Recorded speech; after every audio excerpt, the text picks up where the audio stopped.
Good day everyone. This is Christina D. Alpande from grade 11 yung sa imong pagkumbaba and listening to the YouTube broadcast. And I'm Arun C. Granado. In this episode, we'll talk a deeper look the movie, The Necklace, Marxism, Criticism, Lens. Focus on class, struggle, economics inequality, and power dynamics, and literature. Exactly. The Necklace is the perfect example of Marxism. The necklace is closure, the idea materialism, social ambition, and their consequence, leading to one suffering and destruction. The example suffering seen in this story is fictional hardship, lost identity, administration distress. The one of the example suffering sense in story is financial handshake after losing the necklace. Matilda and her husband take on heavy financial bondage to replace it. It is the reason to desert after waiting that she already was there. Life is redone to 10 years after poverty and hand labor showing how to materials deception lead to interpersonal suffering. And the second is lost identity and beauty. Matilda once beautiful and dreaming luxurious, her young and charm. Throughout the year, the girling of the work, her identity as a beautiful, elegant woman is destroyed. This transformation is symbolic to how her longer for more glamorous identity iconic speedily her true one.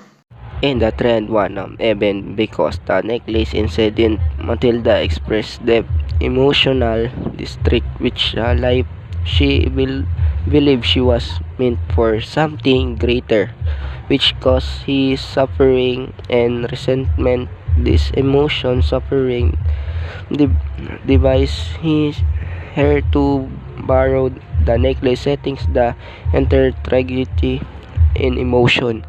Matilda Lois is considerably distracted by her design for luxurious life. Even though she lives the modern model, inside the appreciating what she was the loving husband and stable home, she dreams about daydreaming about healthy jewelry and glanced parties. This distraction built her for reality to lead to borrow the necklace, which set up the tragic chain of events. In the necklace, Matilda Lois is distracted by his wish to live a rich and fancy life, even thought she was a simple but good life. When a loving husband, she always dreamed about wearing beautiful clothes and jewelries and doing a big party. Because of this, she felt unhappy and thinks she deserved more. This distraction makes she borrow a necklace just to look rich for one night. After she lost it, she and her husband worked for 10 years to pay for it, only to find out it was not real. If she was not so focused on looking rich, she would not have suffering so much.